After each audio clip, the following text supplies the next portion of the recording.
오늘은 본문의 말씀으로 갈대상자에 담긴 미래라는 제목으로 하나님의 말씀을 함께 나누겠습니다. 미래학자이자 문화평론가인 닐 포스트먼이 윤영기의 소멸이라는 책의 서론에서 이런 말을 했습니다. 아이들은 우리가 보지 못하는 시간으로 보내는 살아있는 메시지다. 우리가 살 수 없는 시간으로 보내는 살아있는 메시지다. 그러니까 우리가 아이들에게 뭔가를 기록하는 거예요. 아이들에게 뭔가를 남기는 겁니다. 그 아이들이 그것을 가지고 미래로 가서 그렇게 보여주며 살아가는 거죠. 이 책은 미디어가 아이들과 문화에 어떤 영향을 주는지를 이야기하고 있습니다. 사실은 부정적인 영향을 준다는 겁니다. 그러니까 세상은 미디어를 통해서 보호받아야 될 아이, 그 보호받아야 될 윤영기의 경계선을 무너뜨린다는 거예요. 그러니까는 초등학교 1학년짜리가 어른들이 보는 그런 것들을 볼 필요가 없거든요. 근데 그거를 보면서 그 경계선들이 다 무너져 버리는 겁니다. 그래서 그 어렸을 때부터 무너져 버린 경계선 속에서 성장한 아이들이 고스란히 그 영향을 가지고 성인이 되는데, 그때 그 아이들이 어떤 것들을 보여주겠냐, 이런 얘기들을 하고 있는 거죠. 여러분, 그렇다면은 우리는 아이들에게 어떤 메시지를 담아서 미래로 보내고 있을까요? 미디어뿐만 아니라 우리 어른들은 우리의 자녀들과 다음 세대에 무엇인가를 담아서 미래를 향해 보내고 있습니다. 혹시 성공이 인생의 전부라는 메시지는 아닙니까? 너가 곧 신이라는 메시지, 소유, 소비에 행복이 있다는 메시지, 욕망과 쾌락에 만족이 있다는 메시지를 아이들에게 담아내고 있지는 않습니까? 여러분, 아닙니다. 이거 아니에요. 왜냐하면 여러분, 이것은 과거에 세상이 현재로 보낸 메시지예요. 그러니까 이 시대의 가치죠. 이 시대 사람들이 추종하고 있는 거고요. 이게 어느 날 갑자기 생긴 게 아닙니다. 과거에 미디어가, 과거의 교육이, 과거에 부모님을 비롯한 어른들이 아이들에게 심어준 것을 오늘 우리는 가치로 알고 살아가고 있는 겁니다. 이렇게 생각해 볼 때 저는 참 미래에 우리는 더 무서운 메시지를 써서 보내고 있는 건 아닌가, 이런 걱정이 들기도 합니다. 여러분, 그러면 우리 부모와 우리 교회는 아이들에게 무엇을 담아서 미래로 보내야 할까요? 우리가 무엇을 가르쳐야 되고 또 무엇을 보여줘야 될까요? 여러분, 가르치는 것보다 보여주는 것이 더 짙은 잉크입니다. 가르치는 것은 금방 잊어도 보여주는 것은 안 있습니다. 그럼 여러분은 무엇을 보여주고 있습니까? 우리가 보지 못할 시간으로 우리가 보내는 메시지는 과연 무엇을 담아내고 있을까? 이거를 생각하다 보면 사실 마음이 많이 무거워집니다. 왜냐하면 우리 그리스도인들도 세상에서 중요하다고 말하고 있는 가치들을 똑같이 아이들에게 심어주고 있거든요. 그래서 그것 따라 살아가도록 교육하고 있거든요. 이런 부분들에 있어서 상당한 부분은 우리가 경계해야 되는 영역입니다. 오늘 우리가 첫 번째로 함께 나눌 메시지는 나일강이 드리운 어두운 그림자라는 제목 아래 다루도록 하겠습니다. 나일강은 원래 사막 한가운데에서 고대 문명을 일으킨 생명의 원천이었습니다. 비가 내리지 않아도 땅을 가르고 흐르는 나일강 때문에 사람들이 그곳에 모여서 생존할 수 있었습니다. 애굽 사람들에게는 이 나일강이 단순한 물줄기가 아니에요. 사막 한가운데 흐르는 생명의 원천이죠. 그래서 아브라함은 그가 살고 있었던 지역에 비가 내리지 않고 가뭄이 들었을 때 생존을 위해서 이집트로 내려가잖아요. 거기 가면 똑같이 비가 안 내려도 강이 있으니까, 그 강이 주는 물 때문에 자기 가족들과 자기 가축들을 살려낼 수 있으니까. 이 애굽은 나일강의 이 주기적인 범람을 이용해서 농업을 발전시켰습니다. 그리고 강줄기를 이동과 무역에 활용하면서 경제를 일으키고 도시를 발전시켰습니다. 자연스럽게 나일강은 고대의 신격화가 되었고, 그리고 나일강에서부터 시작된 농경은 그들에게 있어서 매우 신성한 직업이 되었습니다. 여러분, 현대에도 이 나일강이 이집트에 있어서 정말 중요한 역할을 감당하고 있습니다. 이집트의 식수 그리고 생활용수의 98%를 나일강이 제공하고 있대요. 그러니까 얼마나 소중한 겁니까?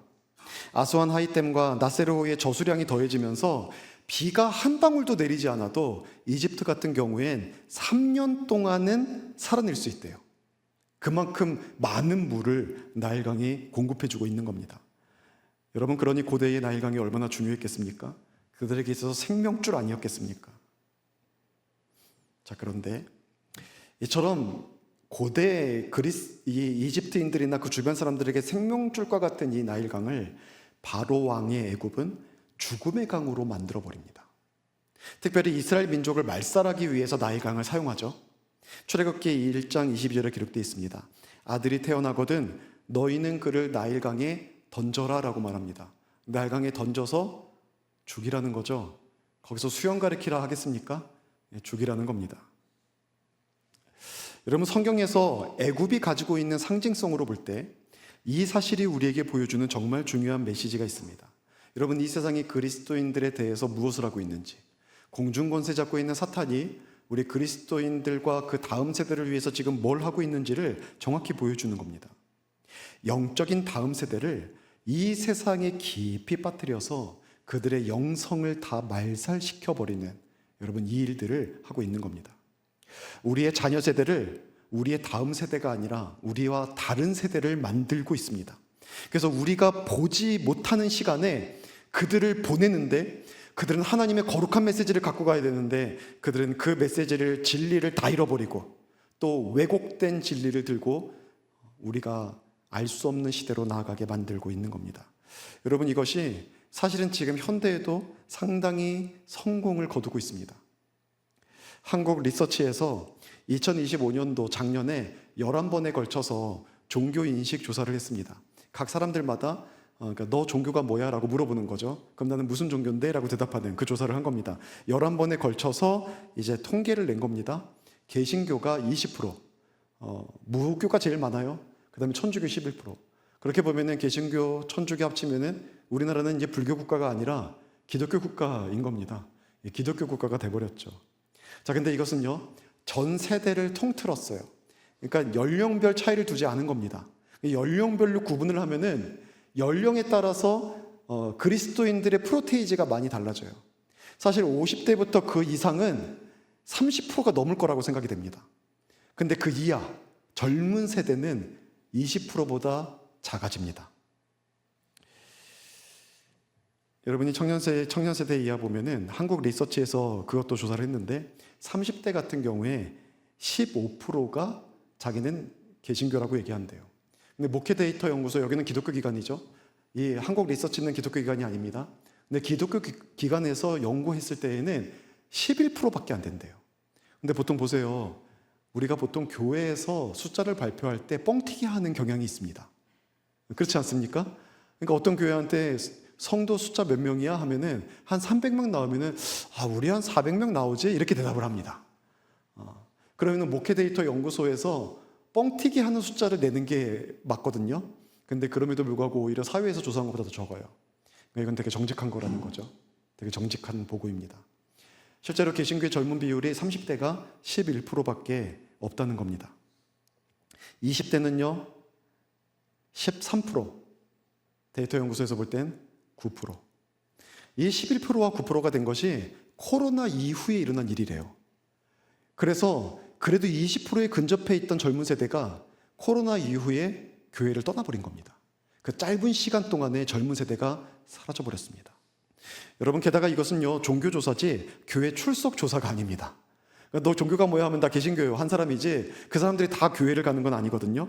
그래서 출석 성도만 조사를 했어요. 이거는 한국 리서치에서는 할 수가 없는 일이죠. 목회 데이터 연구소에서만 조사를 했는데 목회 데이터 연구소에서 보니까 20대가 출석하는 비율이 5%라고 합니다. 5%. 그리고 30대는 6%. 여러분, 심각한 문제 아닙니까? 어떻게 개신교가 20%고 연세드신 분들은, 특히 여러분 우리나라 중에서도 서초 지역이 기독교 복음화율이 제일 높습니다. 다른 데가 평균 20%래도 여기는 30%가 넘거든요. 그러니까 저는 이렇게 많이 생각해 봤어요. 이 지역에 있는 교회가 복음을 잘 전했나? 아니면은 예수를 믿는 사람들에게 하나님께서 복을 주셔서 이 지역에 모이나? 뭐가 맞는 겁니까? 저 하여튼 막 생각은 막 해봤어요. 근데 여러분, 어쨌든 그런 프로테이지 안에서도 이 젊은 세대가 없다는 거예요.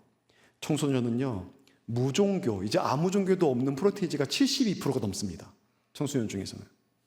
그리고 개신교 이제 청소년 출석률이 출석만 따지면은 개신교가 13.6%인데 교회 출석은 8.7%입니다. 근데 이 8.7%도요, 중학생 때문에 높은 거예요. 초등학생들은 엄마 아빠가 데리고 나가면 따라 나오잖아요. 근데 중학교 1, 2학년 때까지도 그게 가능해요. 그래서 11%고요. 이제 머리가 큰 거죠. 중3, 고1, 고2가 되면은 아빠의 종교를 나한테 강요하지 마. 엄마의 종교지 내 종교가 아니야. 엄마, 우리나라는 종교의 자유가 있어 라고 얘기합니다. 여러분, 종교의 자유가 있다는 말을 하나님이 하셨습니까? 종교의 자유가 있다는 말은 불신자들이 한 말입니다. 근데 하나님께서 하지도 않은 말을, 또 내 아빠 엄마가 하지도 않은 말을, 믿지 않는 사람들이 종교의 자유가 있다라고 하는 말을 왜 갖다가 쓰는 겁니까? 아이들이 종교의 자유가 있다고 할 때, 맞아, 우리나라는 종교의 자유가 있지, 얘가 이제 다 컸구나, 나는 너의 선택을 존중한다 하지 마십시오. 그 아이들의 미래는, 영혼은 어떻게 되는 겁니까?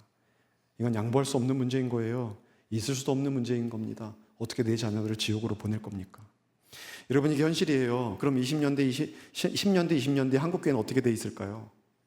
과연 우리가 기도하고 있는 소망 100년을 우리가 맞이할 수 있을까요? 그래도 다행인 건 신반포 교회가 있는 이 지역은 교육열도 높고 젊은 세대도 많습니다. 그래서 아이들이 많은 지역 중에 하나예요. 그래서 다른 지역보다 조금 오래 갈 거라고 생각이 됩니다. 제가 도봉구에 살고 있었는데 그 도봉구의 도봉고등학교가 2년 전에 폐교했습니다. 여러분, 서울에 있는 고등학교예요. 시골이 아니에요. 근데 서울에 있는 고등학교인데 학생을 받을 수가 없어서, 학생 수가 없어서 폐교를 해버렸어요. 이게 지금 한국의 현실입니다. 그러니 여러분, 젊은 세대가 절대적으로도 줄어들고 있는데, 여러분, 교회에 나오는 젊은 세대는 얼마나 많이 줄어들고 있습니까? 그럼 진짜 한국교회의 미래가 있는 겁니까? 유초등부를 보면은요, 유초등부는 숫자로 파악하진 않았고요, 프로테이지로 파악하진 않고, 그러니까 전체 수가 얼마나 줄었나 이걸로 파악한 거를 봤는데, 지난 10년 동안 우리 한국 사회의 초등학생 수가 4%가 감소했대요. 그런데 교회 학교의 초등학생 수는 36%가 줄었대요. 이거 심각한 문제 아닙니까? 반복합니다. 교회 미래 있는 겁니까? 원인은 굉장히 다양해요. 근데 이런 일들이 지금 벌어지고 있어요. 그래서 학생들과 청년 세대가 교회를 떠나고 있어요. 다음 세대가 나일강에 던져지고 있는 겁니다. 원인은 참 다양합니다. 여러분, 30대, 40대 젊은 가정들이 기독교 신앙을 버리고 있거든요. 그러면서 그들의 아이들이 유초등부, 중고등부가 신앙을 버리고 있는 겁니다. 그래서 급속도로 줄어들고 있는 거죠.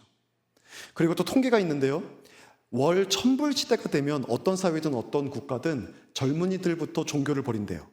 자, 지금 환율로 따지면은 대충 150만 원이 조금 안 될 거예요. 150만 원이 조금 안 돼도 그 돈만 있어도 병원을 갈 수가 있고요. 아프면 그 돈만 있어도 먹고 싶은 거 사 먹을 수가 있고요. 조금 모으면 가고 싶은 거 갈 수 있고요. 또 남들처럼 살고 싶다고 해서 좋은 거 사고 싶다고 하면 조금 모으면 살 수가 있어요. 그러니까 돈이면 해결할 수 있는 게 많아져요. 그래서 돈이 신이 됩니다. 내가 젊음이 있죠, 건강이 있죠, 젊을 때 뭐든지 할 수 있을 것 같잖아요. 저도 군대를 제대했을 때, 그 젊었을 때에는 세상이 제 것 같았어요. 뭐든지 할 수 있을 것 같았습니다. 근데 조금만 지나 보니까는 제가 할 수 있는 게 아무것도 없다라는 것을 금방 깨달을 수 있었죠. 젊고 건강이 있잖아요. 내가 땀 흘려 일하고 하루에 몇 당씩 뛰면서 열심히 벌면 내가 원하는 거 살고 집도 사고 내가 그렇게 살아갈 수 있다. 그럼 우리가 바라보고 있는 것이 물질이 되지 신이 안 되는 거예요. 그래서 모든 종교가 천불 시대가 되면 젊은이들을 잃는데요. 이게 얼마나 안타까운 일입니까? 또 오늘날에는 교육이 많이 강조되고 있습니다. 중요하죠. 교육 중요합니다. 한국 사회는 어느 국가보다 교육열이 높죠. 이 지역은 특별한 것 같습니다. 와, 제 친구래요. 제 딸이 중1이거든요. 제 딸이 중1인데 이제 얘가 친구들이 이제 여기서 사귀었어요. 그 친구들의 집에 가서 놀래기도 하고 막 여러 가지 놀래요. 근데 놀란 것 중에 하나가 뭐냐면 친구들이 다니는 학원 수에 놀랍니다. 학원을 10개씩 다닌대요. 10개씩. 와, 뭐 우리 교회는 상관이 없는 겁니까? 10개를 다닌대요. 그러면은 애들이 학교를 다니고 집에 돌아오면은 학원만 다니는 거 아닙니까? 일주일 내내. 그래서 제 딸은 뭐 하고 있냐면 친구가 이 학원에서 저 학원으로 가는 동안 쉬는 시간 동안 놀아요. 그 학원 가면은 다른 애가 쉬는 시간 있으면 걔랑 놀아요. 쉬는 시간 찾아다니고 있어요. 와, 또 학원비는 왜 이렇게 비쌉니까? 이 지역이 학원비 너무 비싸요. 얼마나 될까 하고서는 근처에 있는데 한번 알아봤더니 싼 데라 그래서 알아봤거든요. 근데 일주일에 2번 갔는데 44만 원. 실력이 떨어지면 3번 가야 되는데 60만 원. 그럼 학원을 보내라는 겁니까? 말라는 겁니까? 여기 혹시 학원 종사자 있으면 진짜 죄송합니다. 근데 저는 이제 학부모 입장에서 너무 어려워서 이게 진짜 힘들더라고요. 그래도 교육열이 우리가 참 높은 지역을 살고 있고 교육은 정말 필요하죠. 우리보다 우리의 자녀들이 더 교육을 잘 받고 더 우리보다 행복하게 살 수 있으면 얼마나 좋겠습니까? 그래서 부모님은 자기 것 다 내어주면서 교육시키는 거 아닙니까? 하지만 그 교육을 너무 강조하다 보니까 기독교 교육은 등한시하고 성경은 가르치지 않는 시대가 되었습니다. 여러분 가정에서 자녀가 있는 분들은 또 자녀를 키운 분들은 영어 공부에 수학 공부에 하는 것만큼 성경 좀 읽어라고 한 적 있으십니까? 저희 아내는 저희 딸한테 성경을 묵상하지 않으면 다른 공부를 못하게 합니다. 성경부터 읽게 해요. 하나님의 말씀을 모르면 세상 지식 필요 없다. 그렇게 가르치고 있습니다. 여러분 우리가 세상 교육을 강조하는 것 좋습니다. 근데 그것 때문에 기독교 교육을 등한시하면 우리 아이들 잃어버려요. 제가 제일 안타까운 것 중에 하나가 고3이 되면은 참 중요한 시기잖아요. 근데 고3이 되면은 공부를 해야 되니까 부모님들이 이렇게 말을 많이 하잖아요. 고3 때만큼은 공부에 집중하고 또 대학 간 다음에 더 열심히 하면 된다. 근데 아이들에게 심겨지는 건 뭐냐면 인생의 중요한 순간이 다가오면 신앙은 잠깐 미뤄놔도 되는구나. 여러분 이거 심어주는 겁니다. 저는 고3 때 새벽 예배를 한 번도 빠지질 않았어요. 고3 때 유년부 교사를 했습니다. 제가 다니던 학교가 인천고등학교인데 주일에도 교회를 안 보내줬어요. 그래서 저는 주일날에 교회 가겠다고 선생님한테 야단을 맞고 매를 맞으면서 교회를 갔습니다. 나중에 그러더라고요. 야, 이 자식아, 신학교나 가버려라. 오케이, 저 신학교 갈 건데. 오케이, 저 갈 건데. 하나님이 그렇게 하나님께 나와서 예배드리면 성적 떨어진다고요? 안 떨어집니다. 제가 우리 교회 와서 성적 자랑 안 하기로 마음을 먹었어요. 이건 자랑은 비빌 데가 없어요. 이렇게 다 여기는 이렇게 천재들만 모여 있습니까? 이게 말할 게 없는데 하나님 은혜 주셨어요. 나중에 그 교사가 뭐라 그랬냐면 용현님만큼만 해라 그러고서는 저를 막 칭찬하더라고요.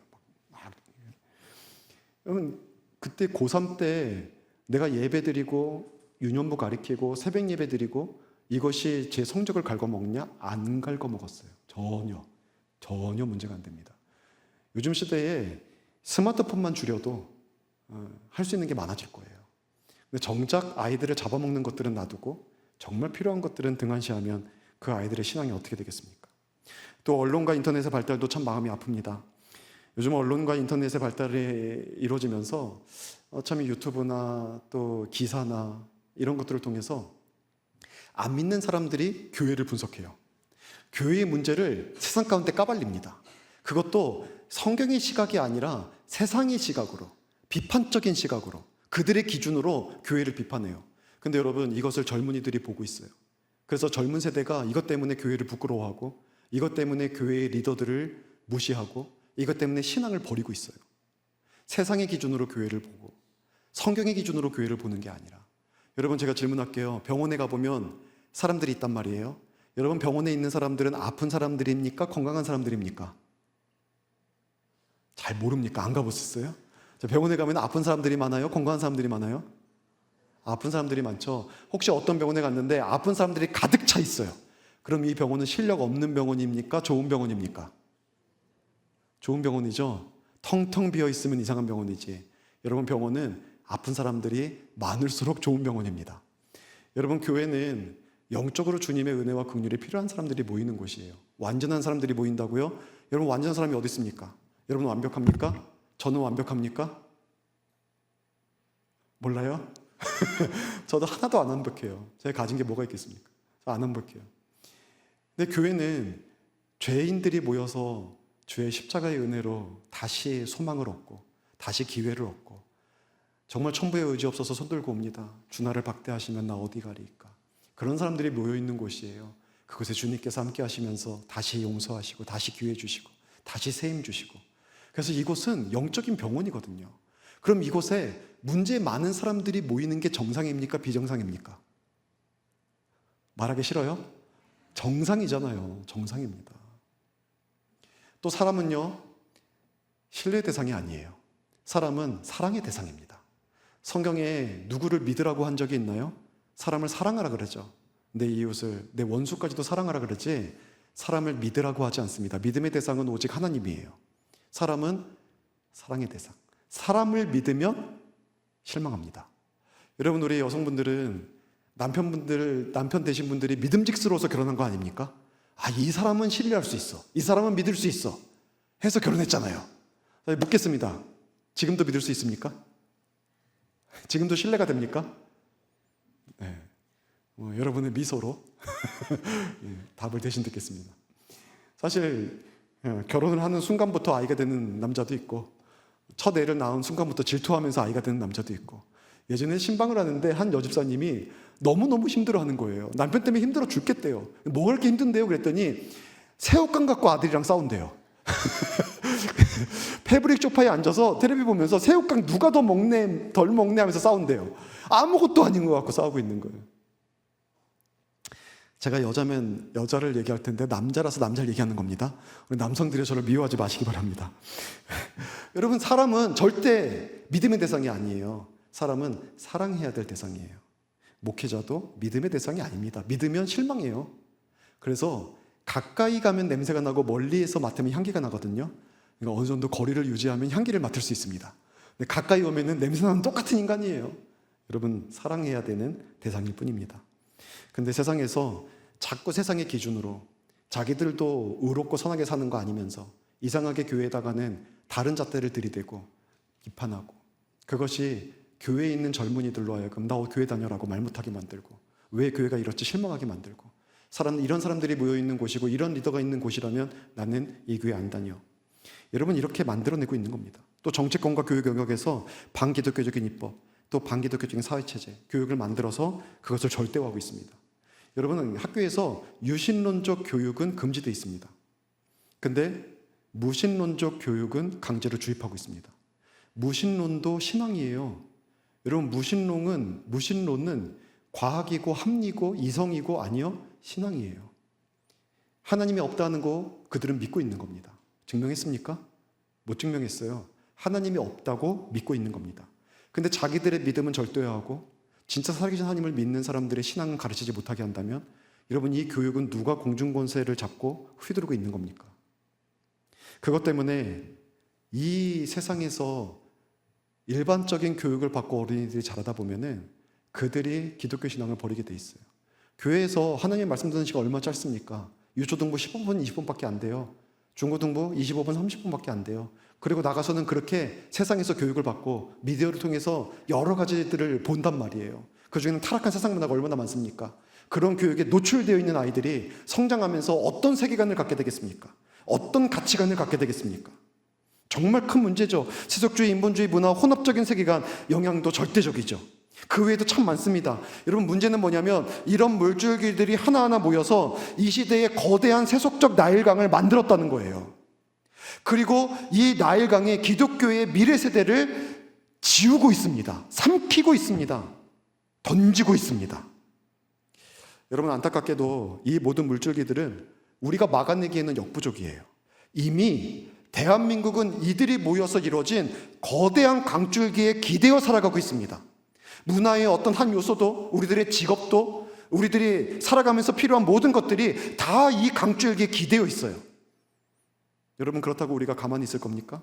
할 수 있는 게 이 막아내기엔 역부족이라고 할지라도 할 수 있는 게 있다면 그 할 수 있는 일을 반드시 해야죠.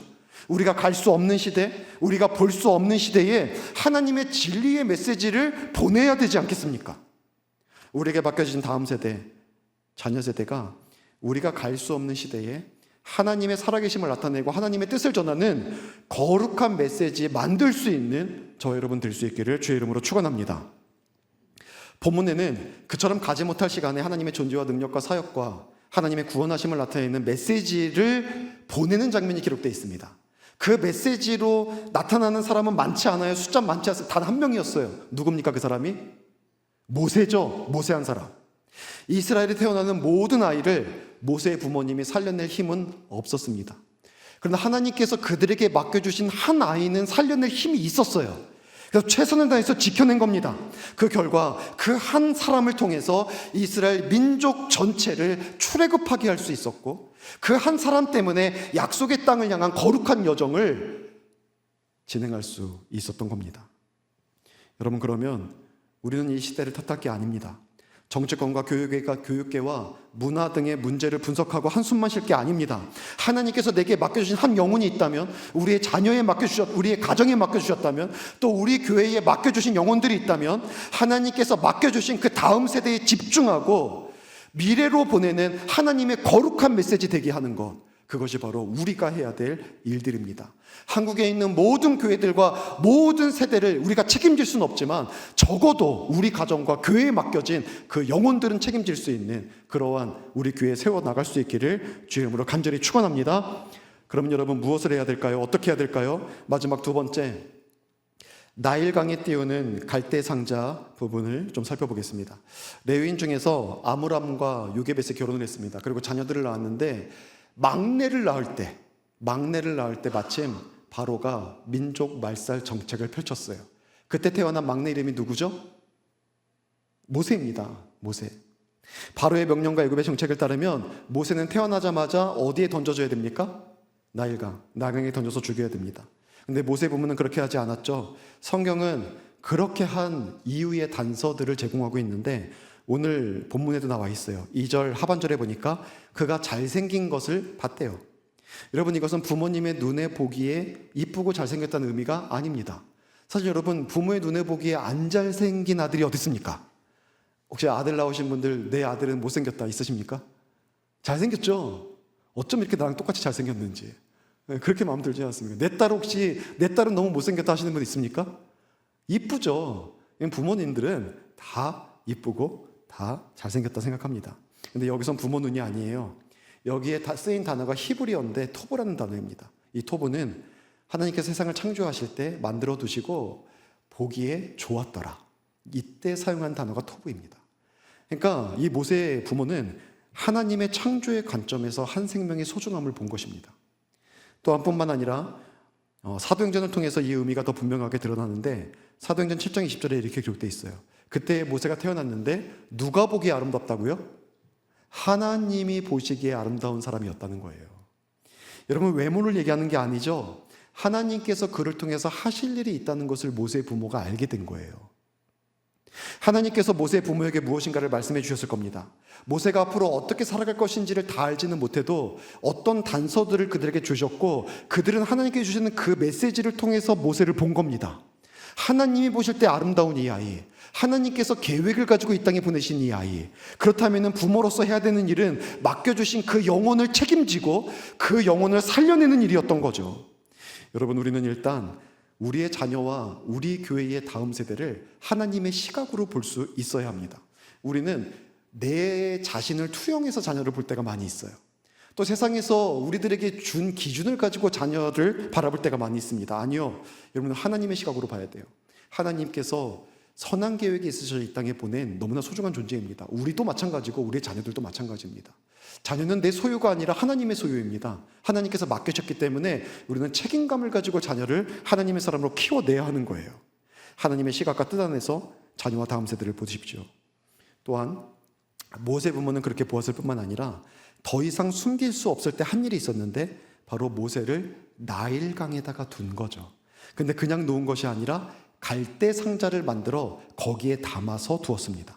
여러분, 여기에서 이 본문에서는 이 갈대 상자가 정말 중요합니다. 갈대 상자를 은유적으로 얘기하려는 것 아닙니다. 비유적으로 뭔가 말하고 싶어서 하는 게 아니라, 하나님께서 여기에 수사법을 사용하셨는데 이 수사법의 중심에 갈대 상자가 있어요. 여러분, 화자나 이 저자가 수사법을 사용할 때는 목적이 있어서 사용하는 겁니다. 그게 수사법 안에 굉장히 중요한 의미를 담아냅니다. 그래서 성경에 수사법이 나오면 이걸 해석해내야 돼요. 오늘 이 본문에 나오는 수사법이 뭐냐면 아이러니예요. 여러 개의 아이러니가 나와요. 이중적 아이러니도 나오고, 또 이 애굽의 궁전이 어떻게 쓰이고 있는지 이런 아이러니도 나오는데, 여러분, 이 수사법 중에 대표적인 수사법이 뭐가 쓰였냐면 상황적 아이러니가 쓰였습니다. 아이러니의 종류가 많거든요. 상황적 아이러니, 상황을 통해 아이러니를 전달하는 거죠. 이 상황적 아이러니는 상황을 통해서 우리가 일반적으로 기대할 수 있는 결과와 실제 결과가 정반대로 나타나게 만드는 그런 기술 방법입니다. 그래서 보면은 이렇게 따라가면은 분명히 얘는 죽어요. 우리 모두가 다 그렇게 생각해요. 근데 걔가 죽지 않고 오히려 다른 사람을 살리게 돼요. 이런 이상한 아이러니를 보여주게 되는 거죠. 여러분, 이 의미를 밝혀내는 게 해석의 작업의 핵심입니다. 여러분, 이 아이러니가 본문에 보입니까?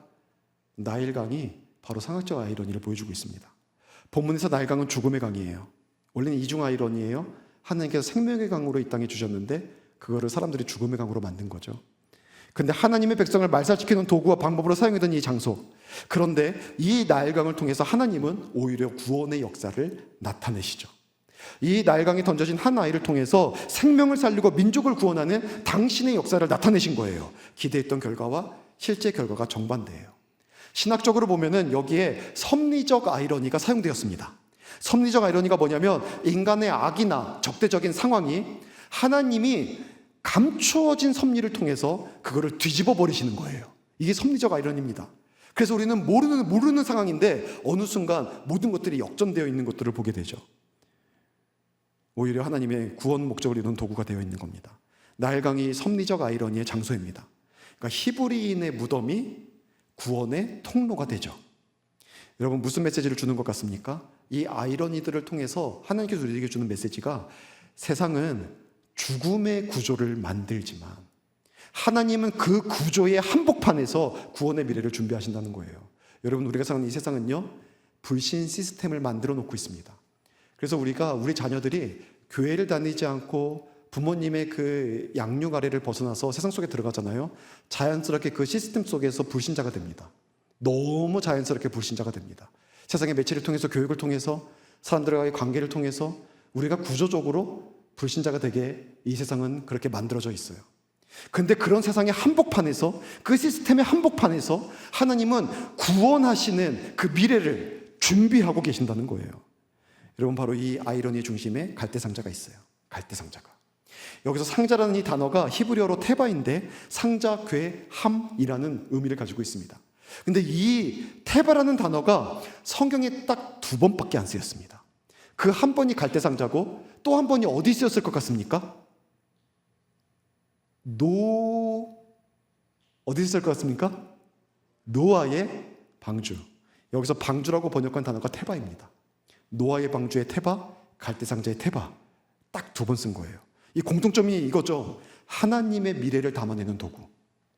하나님의 미래를 보존하는 방법. 여러분, 이게 테바예요.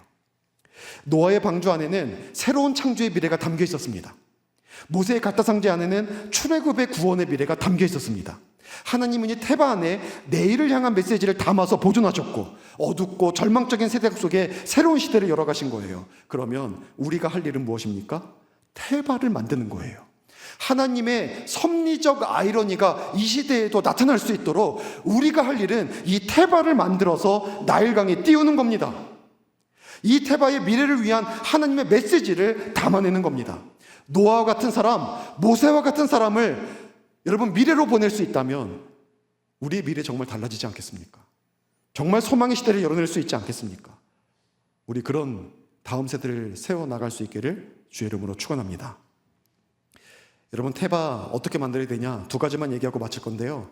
테바는요, 특징이 있습니다. 테바는 3가지가 없어요. 하나는 뭐가 없냐면 노가 없습니다. 또 하나는 키가 없습니다. 3번째, 돛이 없습니다. 그러니까 테바는 노아의 방주를 생각해 보세요. 노가 있습니까? 사람의 힘으로 가나요? 아니죠. 거기에 키가 있습니까? 사람이 조종해요? 아니죠. 거기에 돛이 있습니까? 아니에요. 이 3가지가 다 없다는 게 무슨 의미입니까? 내가 조종하고 내가 운전하고 내가 원하는 대로 방향을 틀어갈 수 있다, 없다? 예, 없다는 거죠. 여러분, 테바를 조종할 방법이 없다는 말이에요. 그렇다면 홍수의 흐름이나 나일강의 흐름에 그냥 내버려 두자는 겁니까? 아니에요. 주권을 가지고 계신 하나님께 맡기자는 겁니다. 하나님께서 그 테바를 움직여 가실 거예요. 우리는 내 생각과 욕구와 계획이 아니라 하나님께 맡겨야 됩니다. 그러면 하나님께 맡길 수 있는 가장 좋은 방법은 뭐겠습니까? 우리가 하나님께 맡기는 가장 좋은 방법, 하나님께 올려드리는 가장 좋은 방법, 그것은 기도입니다. 여러분, 목회자들이 설교를 하다가 항상 기독교 메시지의 당연한 규결로 기도하십시오. 여러분, 이거 아닙니다. 부모님이 해줄 수 있는, 자녀를 위해 해줄 수 있는 최고의 선물이 뭐냐? 이건 기도입니다. 기도가 여러분이 줄 수 있는 최고의 선물이에요. 앞으로 이제 결혼을 하고 자녀를 낳아야 될 분들도 마찬가지입니다. 기도가 최고의 선물이에요. 저는 가끔 생각해 봅니다. 하나님께서 제게 주신 은혜가 있을 때마다 하나님이 왜 이렇게 나를 사랑하시지? 근데 아무리 생각해도 제가 잘한 게 하나도 없어요. 근데 딱 떠오르는 거 한 가지가 있다면 그게 부모님의 기도예요. 제가 태어날 때부터 어머니께서 저를 위해서 기도했던 게 있대요. 매일 쉬지 않고 멈추지 않고. 그 기도가 뭐냐면 배우자를 위한 기도였습니다. 배우자. 여러분, 그래서 저는 최고의 배우자를 얻었습니다. 정말 정말 행복하게 살아가고 있습니다. 뭐 째려보지 마시고 정말 어떤 순간들이 되어서 은혜가 있을 때마다 아니 하나님 왜 이렇게 은혜 주시지? 기도, 부모님의 기도. 여러분, 여러분이 여러분의 자녀를 위해서, 여러분의 가정을 위해서 드린 기도는 절대 헛되지 않습니다. 우리 교회가 우리의 다음 세대를 위해서 드린 기도는 절대 헛되지 않습니다. 하나님은 그 기도를 듣고 계시고요. 하나님께서 직접 말을 통해서 걱정하지 마 하고 말하진 않으셔도 삶의 과정 속에서 우리의 기도를 응답해 주십니다. 기도는 하나도 그냥 사라지는 게 없어요. 무엇이든지 예수의 이름으로 구하면 반드시 하나님께서 응답해 주십니다. 여러분, 그러니 믿고 기도하십시오. 하나님께 내 자녀를 올려드리십시오. 올려드리십시오. 테바는 교회의 예표입니다. 노아의 방주나 갈대상자가 교회를 예표해요. 그렇다면 교회의 교육부서도 기도로 다음 세대를 주께 올려드려야 돼요. 우리 교사들이 열심히 일하죠. 말씀을 가르치고 또 아이들에게 밥도 사주고. 제일 사랑받는 교사, 제일 아이들을 잘 변화시키는 교사가 어떤 교사인 줄 아십니까? 지갑을 잘 여는 교사. 그럼 지갑을 잘 열면 아이들이 마음을 엽니다. 마음을 엽는다가 말씀을 넣는 거죠. 지갑을 꼭 닫고 있으면 애들도 마음을 닫고 있습니다. 아무리 던져도 다 튕겨납니다. 지갑을 여는 교사도 해야 돼요. 지갑을 열면 아이들이 변화가 됩니다. 여러분, 그렇게 우리가 얼마나 많이 애를 씁니까? 시간도 쓰고 많이 애를 써요. 근데 그 모든 시간을 합친 것보다 더 많이 써야 되는 게 기도입니다. 하나님께서 영혼을 살리는 거지 우리는 우리 힘으로 할 수가 없어요. 사람 변화시키는 게 사람의 힘으로 됩니까? 마음 먹고 가도 변화가 안 돼요. 근데 하나님이 하시면 되더라고요. 그래서 하나님께 맡겨야 돼요. 교회에서 자녀를 위해 기도할 수 있도록 세미나를 열 겁니다. 준비하고 있습니다. 기도 모임도 열 겁니다. 준비하고 있습니다. 자녀를 위해서 기도하도록 여러분 참여하십시오. 앞으로. 마지막으로 두 번째 테바는요, 역청을 발라면 안 됩니다. 노아의 방주도 역청을 발랐죠. 그리고 못을 담은 갈대상자도 역청을 발랐습니다. 3절에 보니까 갈대상자를 가져다가 역청과 나무진을 칠하고 라고 얘기합니다. 왜 이걸 칠하는 거겠어요? 뭐 하지 말라고? 물이 그 상자 속으로 들어오지 말라고, 스며들지 못하게 막는 겁니다. 왜? 물이 들어오면 침몰하니까. 그러면 생명을 잃으니까. 여러분, 우리는 우리의 아이들을, 우리의 자녀들을 세상에서 분리시킬 수 없어요. 수도원으로 보낼 수 없어요. 세상으로 보내야 돼요. 그 세상을 변혁시키는 변혁자의 삶을 살게 해야 돼요. 그런데 세속의 물이 영혼에 스며들면 그런 변혁자의 삶을 살아갈 수가 없어요. 그들의 영혼이 오히려 영성을 잃어버리게 되죠. 그래서 그들을 위해서 보호막을 만들어줘야 되는 겁니다. 여러분, 우리가 정말 힘써야 될 두 번째 영역이 기도와 더불어서 바로 이 영역인데, 우리가 그들을 위해서 해줄 수 있는 강력한 보호막이 말씀의 보호막이에요. 그냥 말씀을 많이 알게 해주는 게 아니라 말씀을 통해서 삶을 해석할 수 있게까지 가르쳐야 돼요. 말씀을 많이 안다고 그걸 통해 내 삶을 들여다보는 게 아니에요. 어떤 사건이 벌어지게 되었을 때 말씀을 통해서 그걸 보고 말씀을 통해서 그걸 해석할 줄 알아야 돼요. 코로나가 벌어졌을 때 말씀 있는 사람들은 말씀을 통해서 그것을 해석했고, 오히려 그 시기에 교회를 위해서 울면서 기도했고, 아파하고 있는 사람들을 위해서 참 가슴 아파하면서 사랑을 나눴습니다. 근데 말씀이 없는 사람들은 그 시기에 교회에 실망하고 그 시기에 기독교를 버려요. 말씀을 통해서 그것을 해석할 수 있냐 없느냐, 여러분, 그것이 결정적인 순간에 그들의 선택을 바꾸는 거거든요. 그래서 그들의 관점을 바꿔줘야 돼요. 그들에게 세상을 보는 창문을 바꿔줘야 돼요. 뭘로요? 하나님의 말씀으로. 성경적인 세계관을 그들에게 줄 수 있어야 되는 겁니다. 근데 여러분, 이게 한 번의 예배로 되겠습니까? 일주일 동안 살아가면서 예배 드리는 이 20분, 30분 갖고 되겠습니까? 저도 여러분과 함께 이렇게 말씀을 나누는 시간이 40분, 4부에는 조금 길게 되더라고요, 이상하게. 그래서 조금 더 길어지는데, 여러분, 이 짧은 시간 듣고 돌아가면 말씀 없이 살아가는 삶이 더 많습니다.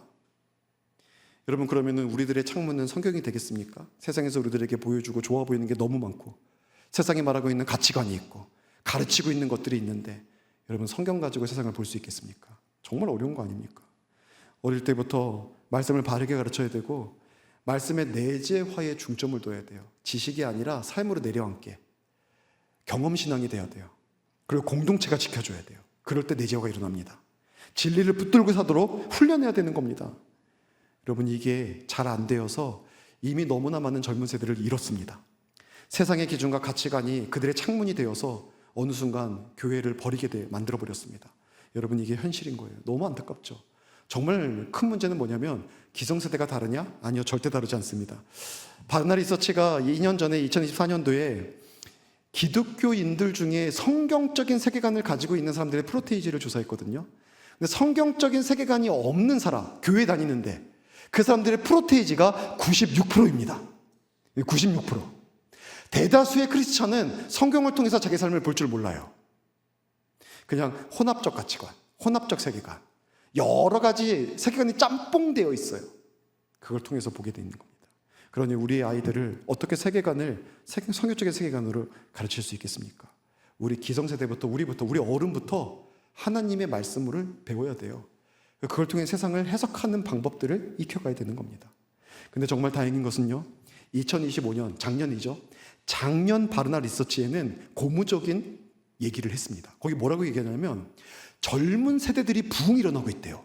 지금 미국 사회 안에서 젊은 세대들이 말씀 앞에 돌아오고 있대요. 그들이 매일매일 큐티를 하고 있고요.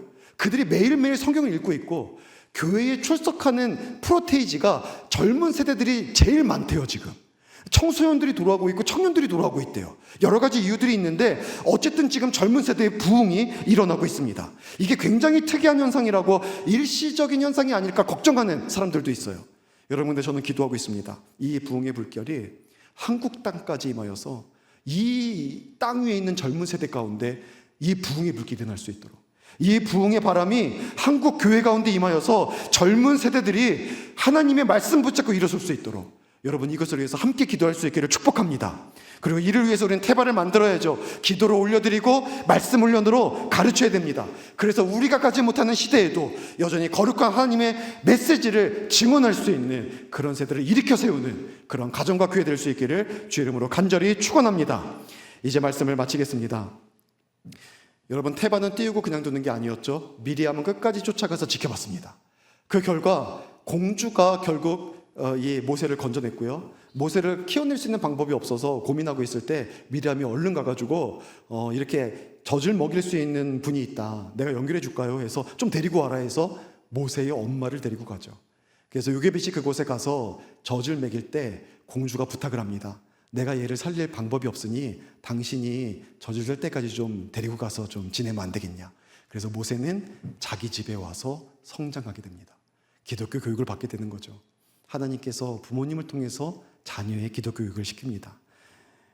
여러분, 가정에서, 교회에서 절대 포기하면 안 돼요. 끝까지 아이들에게 가르쳐야 됩니다. 여러분, 기독교 가정에서 부모들이 자녀를 뭘로 교육하는 게 있다고 생각합니까? 이것도 프로테이지 조사를 했는데 자녀들에게 뭘 가르칩니까? 라고 물어봤을 때 지성교육을 한다, 이게 39%였어요. 수학 가르치고 영어 가르치고 그리고 이제 독서 이거 가르치고 뭐 논술 가르치고 이런 거죠. 그런 교육하는. 이게 39%. 두 번째는 진로 교육이 있었습니다. 너 앞으로 뭐 할래? 이렇게 하면 너 대학 가겠어? 뭐 이런 거죠. 진로 교육을 25%가 한대요. 근데 이것만 하다 보니까 기독교 부모님이니까 조금 마음이 불편해요. 뭔가 가르쳐야 되는데 얘가 머리만 큰다는 게 다 정상은 아니잖아. 더 가르쳐야 되잖아. 하면서 집중해서 63%의 기독교 부모들이 하는 일이 뭔 줄 아십니까? 맞춰보십시오. 시간이 없어서 제가 말하겠습니다. 인성교육을 제일 많이 시킨대요. 여러분, 근데 신앙교육은 17%밖에 안 시켜요. 신앙교육 시키면 그리스도를 닮아지면서 진짜 필요한 인성, 성품, 인격 다 생깁니다. 우리가 인성교육 제대로 시켜야지 뭐 인내해라, 온유해라, 겸손해라 이거 하기 전에요, 우리는 하나님의 말씀을 가르쳐야 돼요. 그래야 그 아이들이 변화됩니다. 그래야 소망이 있는 겁니다. 그래야 좋은 믿음을 갖게 됩니다. 여러분, 축구 선수가 있어요. 축구를 잘해요. 골도 많이 넣습니다. 근데 알고 보니까 교회도 다닌대요. 좋네요. 사업가가 있습니다. 사업을 일으켜서 500가정을 먹여 살리는 그런 대기업의 사장이 됐어요. 근데 알고 보니까 교회도 다닌대요. 너무 좋아요. 법조인이 있습니다. 의료계 종사자가 있습니다. 여러분, 학교 교사가 있어요. 교수가 있습니다. 그리고 또 정치인들이 있습니다. 여러분, 근데 알고 보니까 교회도 다닌대요. 여러분, 이런 걸로는 세상은 안 변합니다. 정말 믿음 좋은 사람이 축구를 해야 되고요. 정말 믿음 좋은 사람이 사업을 해야 되고요. 정말 믿음 좋은 사람이 정치를 해야 되고, 정말 믿음 좋은 사람이 법조계에 가고 의료를 우수를 해야 되고, 그리고 선생이 돼야 되는 겁니다. 그럴 때 이 땅이 소망이 있는 겁니다. 여러분, 우리의 자녀를, 우리의 다음 세대를 그렇게 믿음 있는 사람들로 키워내는 그런 저희가 될 수 있기를 주님의 이름으로 간절히 축원합니다. 이 시간에 같이 함께 기도하겠습니다. 우리 말씀 붙잡고 짧게 함께 기도했으면 좋겠습니다. 하나님, 우리의 영혼들, 아이들의 영혼을 빼앗고 있는 다음 이 세대 가운데 하나님, 우리들에게 이 태발을 만들어내게 허락하여 주시고, 기도를 통해서, 말씀 훈련을 통하여서 우리가 가지 못할 다음 세대에 하나님의 거룩한 메시지를 보내는 교회 되게 하시옵소서. 그런 가정 되게 하시옵소서. 우리 간절한 마음을 같이 함께 기도하시겠습니다. 하나님 아버지, 감사합니다. 오늘 말씀을 통하여서 하나님, 이 시대에 이 우리의 영혼들을 빠뜨리는 나일강 속에서 하나님, 우리가 태발을 만들어 하나님 우리에게 맡겨주신 우리의 자녀들과 다음 세대를 살려내고자 다짐하며 기도하게 하시니 감사합니다. 하나님, 우리가 갈 수 없는 미래 세대에도 아버지 여전히 하나님의 영광이 드러나고, 오히려 지금보다 더 아버지 하나님 주님의 나라가 확장되며 구원의 역사가 나타나는 아버지의 그런 기적의 세대, 부흥의 세대를 만들어내기 위하여 오늘 우리에게 맡겨주신 영혼에 집중하고 그들을 기도와 말씀으로 잘 키워낼 수 있는 교회 되게 허락하여 주셔서 정말 믿음 좋은 다음 세대를 세우는 하나님 그런 교회 되게 하여 주시옵소서. 그렇게 우리를 사용하시고 그렇게 가정들을 사용하셔서 그렇게 새 시대를 열어갈 주님을 찬양합니다. 그런 교회 되게 하실 것을 믿사오며 감사하며 예수님의 이름으로 기도드리옵나이다. 아멘.